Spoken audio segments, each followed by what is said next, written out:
Hello, everyone. This is Mihaela with Art of Experiencing. I decided that I was going to do this episode at the same time that I have to wait for my coloring of my grays. Oh my God. Talk about private moment in public. I usually do my hair in a specific way because I'm hiding my forehead, which has two bumps on it. So when I actually part my hair, I part it to the side. But I just decided today that I was going to do it like this, be vulnerable in public. What do I want to talk about today? What has happened in the news the last week? There's so much. I don't know if anybody internationally is following the trial of the lawyer Alexander Murdauch or Alec Murdauch. So the pronunciation is becoming something that people are talking about on social media. They're asking each other and they're asking themselves, why is everybody pronouncing the name Alex and other people are pronouncing his name Alec? And they don't have an answer. One of them, who's a reporter and should know better, because he's a reporter, he should inform himself. His answer was, well, his mother calls him Alec, so I'm going to call him Alec, or his friends call him Alec, and I'm going to call him Alec. But that is not the reason why.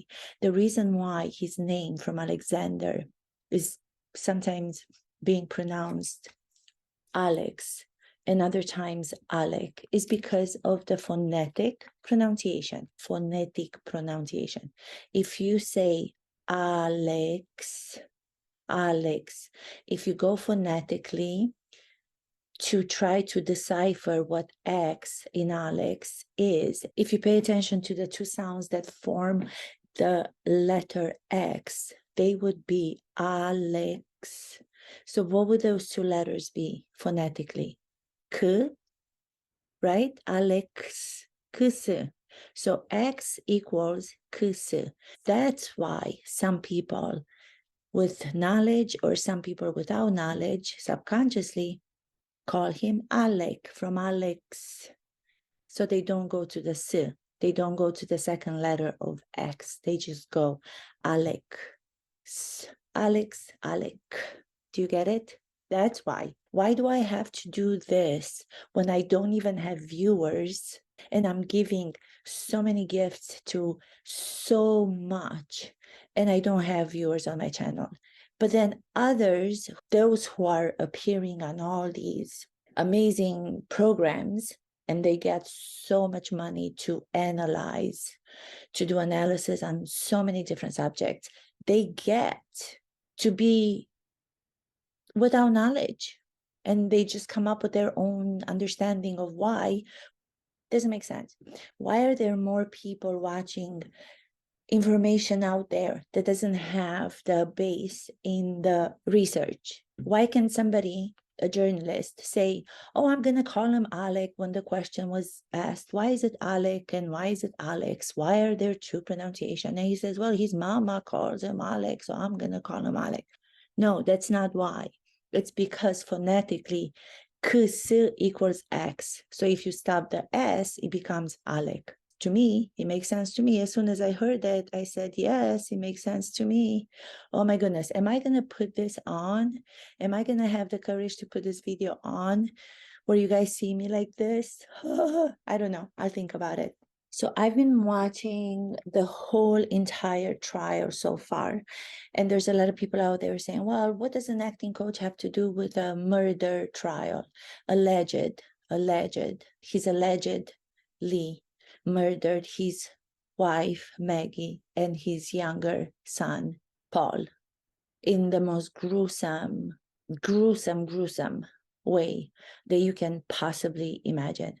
So this lawyer, Alexander Murdauch, or Alec Murdauch, the same goes with the last name. Do you want to pronounce the entire letters of the last name, or do you want to just pronounce the first part of his last name? It has to do with the phonetics. Look up phonetics. Okay, these analysts who know so much about everything, they're talking about his emotional state. If you go back to the beginning of the interview where he was It happened during the same night of the murders, when the two murders took place. He was interviewed by the police in a car, and that's all made public. And he was sitting in a car, and the detectives, policemen, they were taking interview. They were wanting to know what happened when he got home, because he says that he wasn't there when the whole thing happened, but he went to visit his mom, and everybody knows the story. I'm not going to go into the story of it. I just want to get to the emotional journey, the emotional part of it.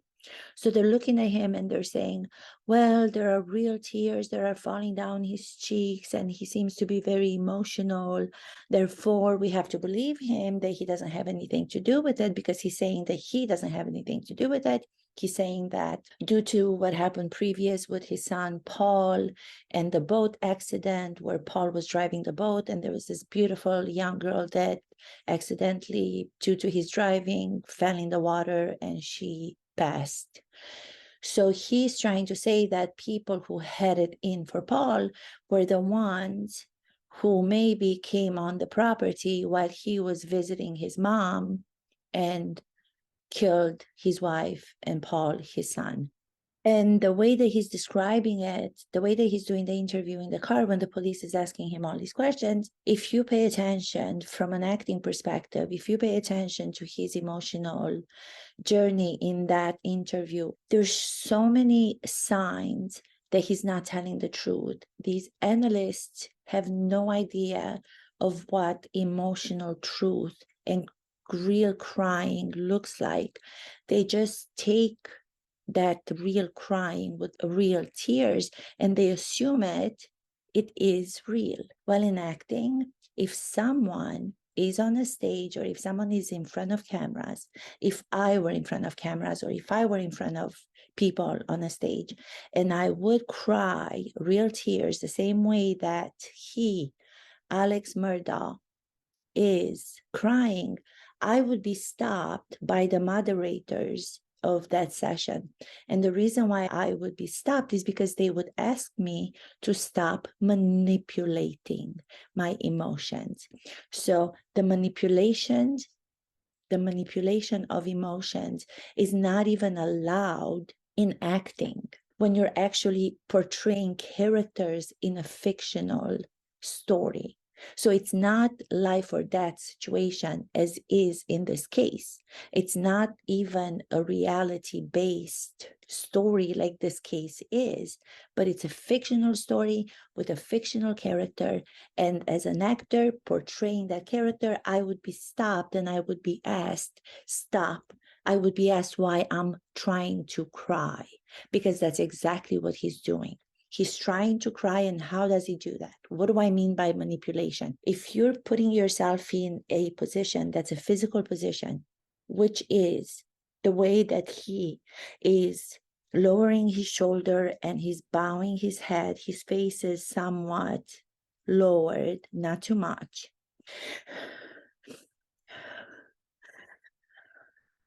And I'm focusing on my breathing, and I'm manipulating my breathing to sound like the breathing is heavier, because I am innocent and because I had nothing to do with what just happened in his case to his wife and to his son. Pushing for the emotion, pushing for trying to cry from the outside in. I recognize it immediately to be a manipulative way of trying to cry. And then on top of it, he has these sounds that he makes. If you're making all these sounds, the reason why these sounds are coming out of him like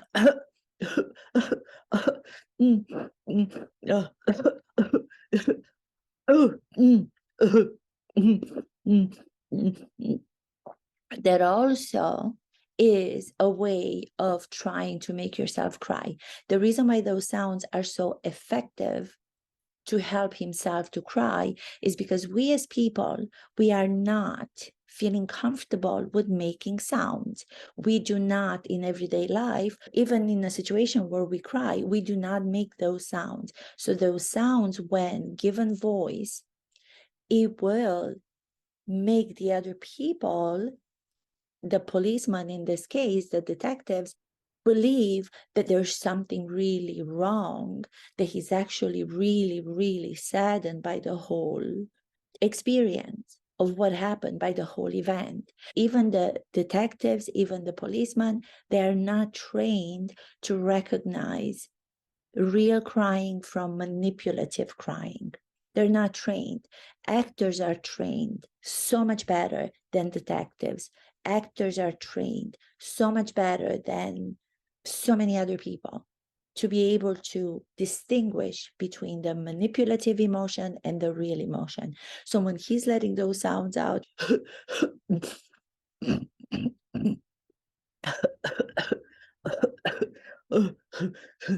hey man, is it okay if I just open the door? Because is it okay if I just open the door? I'm just gonna use all these sounds and I'm gonna give you the impression that I'm actually having all these things coming out of me and I have to spit outside the door, which is what he does. He opens the door and he spits out and then he comes back in and then he puts his head down again and then he focuses and he manipulates his breathing to something that is fake, just like what I'm doing right now. And then another thing that he does is he starts to shake, he starts to intentionally move his body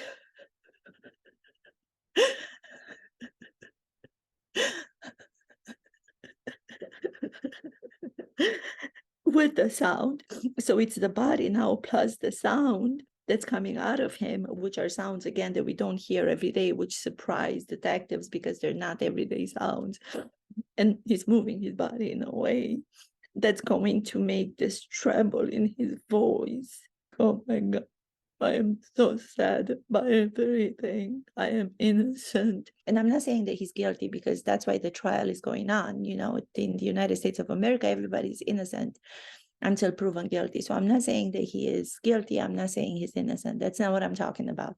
I'm talking about my recognition of his manipulation of his emotions. Because if somebody like him is trembling like this,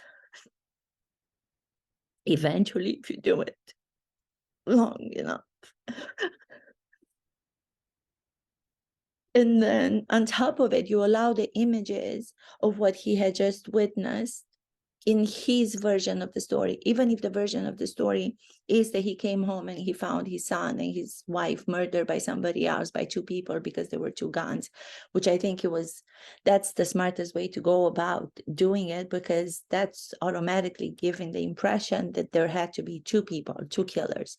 So he used two guns because he had such a backstory to knowing how to be a manipulator. He knew exactly because he had done the road so-called person that he paid to come and shoot him because he wanted to commit suicide, from what I understood, and he wanted to leave the money to his son. I don't even know, but there were so many previous incidents and so many previous experiences he did. So he had enough time to know, also as a lawyer for so many years, he had enough time to understand how he's going to fool the police, how he's going to fool the detectives. So when you do that long enough and you're moving your body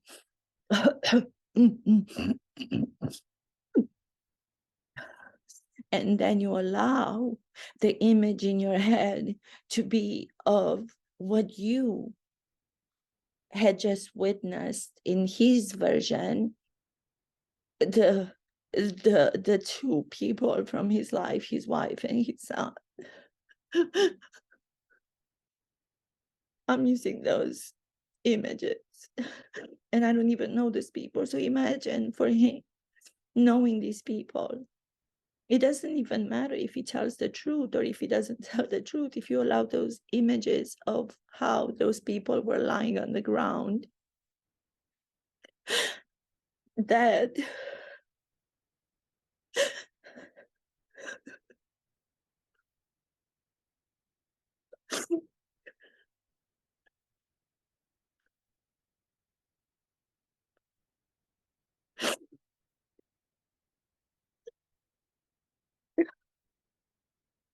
If I do it long enough, then tears are going to be coming out of my eyes and going down my cheeks, especially if those people were so close to him, especially when those people were so close to him. So it doesn't matter the reality or the real truth of what happened, just the images that he saw, no matter him killing them or no matter if other people were the ones who killed them. When you see those images on top with shaking your body physically to produce emotions to come out of you, and then using the sounds that we're afraid to make in public, all of that combination means that you are manipulating yourself to create tears. Tears will come out of your eyes and they're going to fall down your cheeks.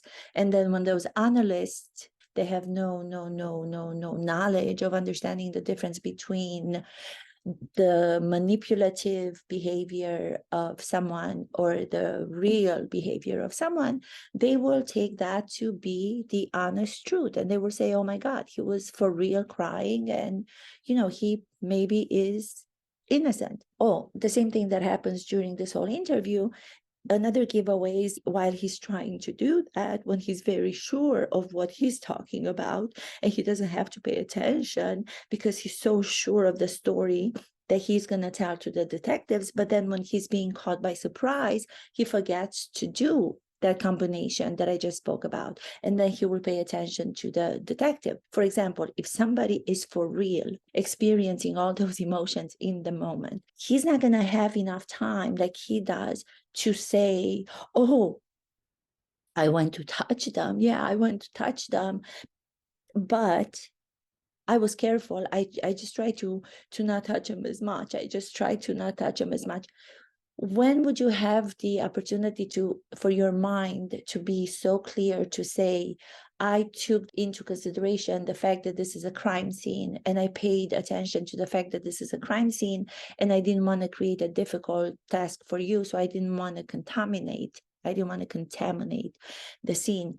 Who would think that if they really were feeling those emotions and if those emotions really came out of the truth of the situation, if he was telling the truth, you wouldn't have that clarity in the mind to leave aside the combination of I'm shaking now, I'm bowing my head, I'm making sounds, plus the image of what I just saw. And then all of a sudden, yeah, man, yeah, I tried not to touch him so much because I didn't want to, he doesn't say contaminate, but he's referring that he was trying to help the whole situation, the detectives, by trying to be careful in the way that he was approaching his wife and his son when he found them dead. That's his story. It's like the clarity, the stopping himself on cue when he needs to stop, then going back to the shaking. That is manipulative. That is manipulative, emotional journey, which is not accepted in great acting. It can be done by bad actors. It can be done by mediocre actors, which we see all over the place. But when you watch great actors, they do not manipulate. The reason why I know he's manipulating those emotions is because when I watch him in that interview, I don't believe him. That's what you have to go with. If you're watching somebody even producing real tears, you have to ask yourselves, do I believe? Do I feel? It's not even do I believe, because that means that the rational mind has to come in. All you have to do is, do I feel him in this moment? Does he move me? Because he doesn't move me, because I know the difference. It might fool a lot of people who don't know the difference because the differences are very subtle. Like I just exposed them to you. Majority of the people who do understand the distinction between manipulative and real will be able to not feel anything for him when he's crying. Even when you watch a movie, now we're in the season of the Oscar nominated films, and there's so many of the actors that are nominated from the movies that I've seen, because I didn't get a chance to see all of them. But I already knew when watching those movies that were nominated, he's going to be nominated for an Oscar. He's going to be nominated for an Oscar. She's going to be nominated for an Oscar. Even for the best supporting actors, I knew who was going to be nominated. I knew Austin Butler was going to be nominated from the movie Elvis, because he, going back to the emotional journey, he had a journey that he talks about. If you look at some of the interviews that he did, when he was producing emotions, when he was crying, when he was going through his emotional journey, the emotions were not even based on the character. They were based some on the character Elvis, but most of them were based on his life story. So when he talks about when he was playing some of the music of Elvis, in his mind, he was singing to his mom, and his mom passed on from cancer.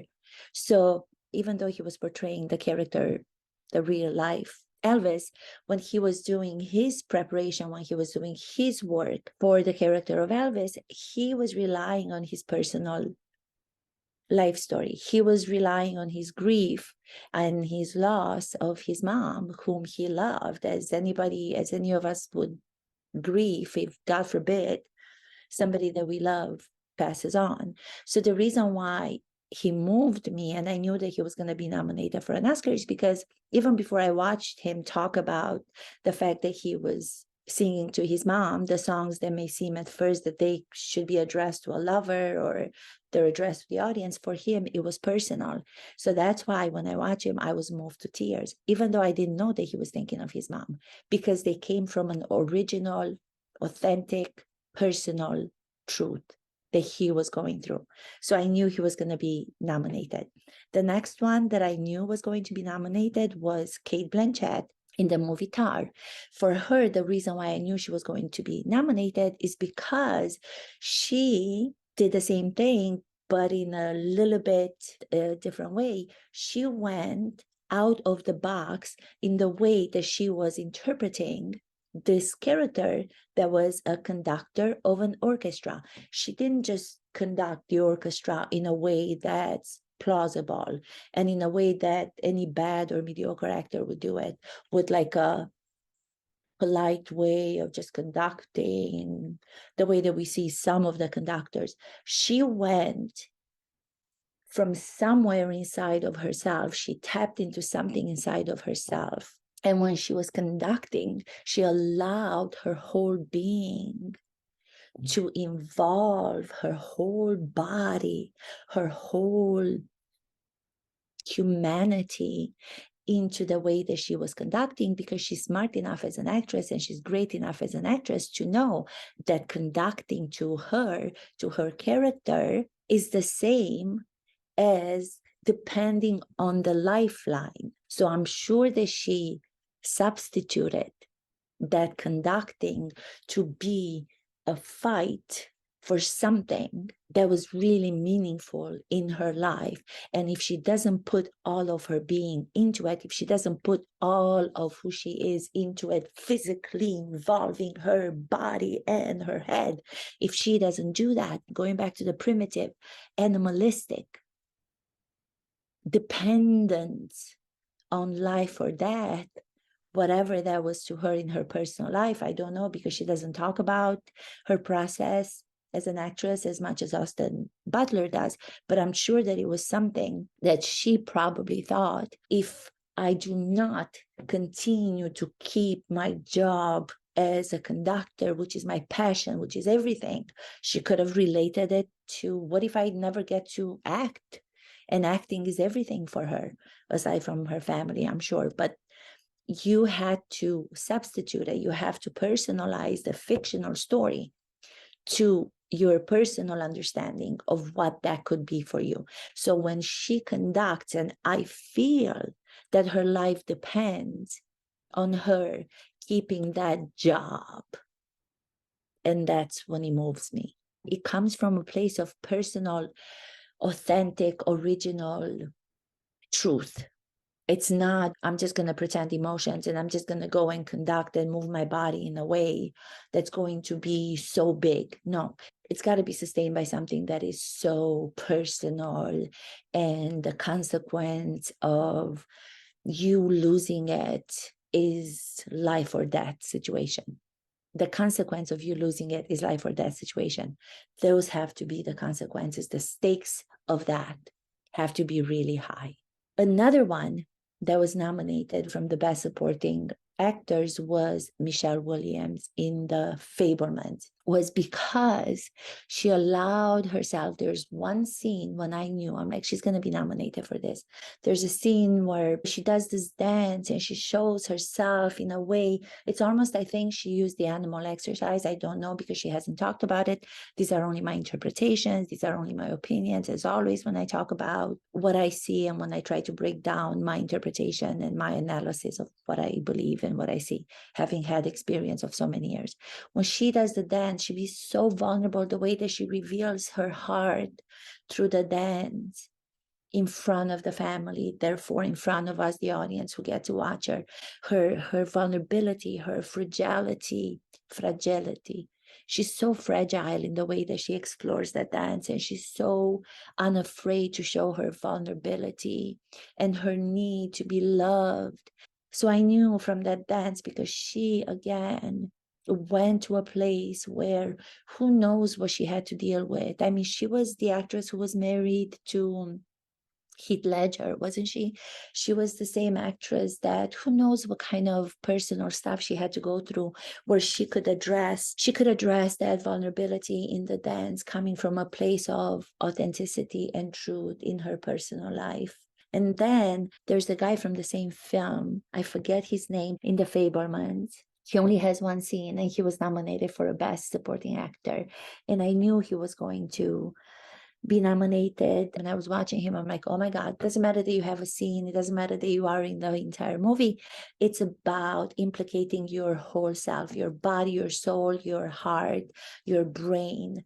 The scene that he has where he's talking to the kid, the main character, where he's explaining life to him, but he's explaining life to him from a point of view of his character, of himself as an actor, being at a certain age, at an older age, and everything that he puts into that explanation is so much more important than if he would have given the lesson when he was younger. Because now he, as the actor, is getting towards the stage of older person, older life, the last or the second to the last chapter of his life. So the meaning behind lessons that he's trying to instill in the main character, this boy, is of such importance, because he probably was using the same personalization, probably saying to himself, how many more roles will I have to play?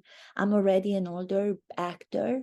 I don't know when I'll get an opportunity, the same way that I got this opportunity by Steven Spielberg to be able to do a character. So I'm going to give it all I have. I'm going to give it all I have as if my life depended on it. So with all these that I have mentioned, with all these characters, with all these actors, they are nominated because they have put everything into their character from their own life. They have put their life on the line, symbolically, metaphorically. They have given it all they can. When you give it all that you have, when you leave it all on that stage or on the set in front of the camera, that's when those moments are going to move the audience. That's when we are going to feel for them without knowing exactly what their personal substitution, what their association from their personal life to the life of the character is exactly. But we are moved to tears because we sense with our every cell of our body that their life is on the line, that of the character, but it's because it's coming from their personal life. So when you allow your personal challenges, when you allow your personal fears, when you allow your personal, I don't know, but I'm going to give it all, to merge with the fictional life of the character, that's when great acting occurs. Here, I'm going to find out what his name is just because I want to give you his name. Let me see, because he only has one scene, and this is for Best Supporting Actor in a Supporting Role. Yeah. So it is Judd Hirsch, The Fabelmans. Yeah. Only one scene. He was nominated for the Oscar for that reason. He's the one that's giving the life lesson to his nephew, the fictional nephew, but I could feel that it's the actor's last act in the movie that he gets to portray in this character by Steven Spielberg. And there's so many others, but I just wanted to talk a little bit about manipulative emotions and real emotions. The reason why we get moved by some people when they cry, and the reason why we don't. We get moved by the people who cry and have real tears when they're not playing for those tears. Those tears come out of something that their life depends on, metaphorically. And then even if we see people like the alleged murderer in this case, when his tears happen during the interview in the car, in the trial, because he's manipulating for those emotions, we don't feel anything, no matter that he produces real tears. I hope that makes sense. Thank you so much, everyone. This is Mihaela with The Art of Experiencing. And as always, these are only my opinions. These are only my interpretations. I cannot believe I did this. See, I'm being vulnerable. I'm being vulnerable. I put myself in front of you with my hair having to be colored and glasses on. Thank you. Mwah, mwah, mwah, mwah, mwah.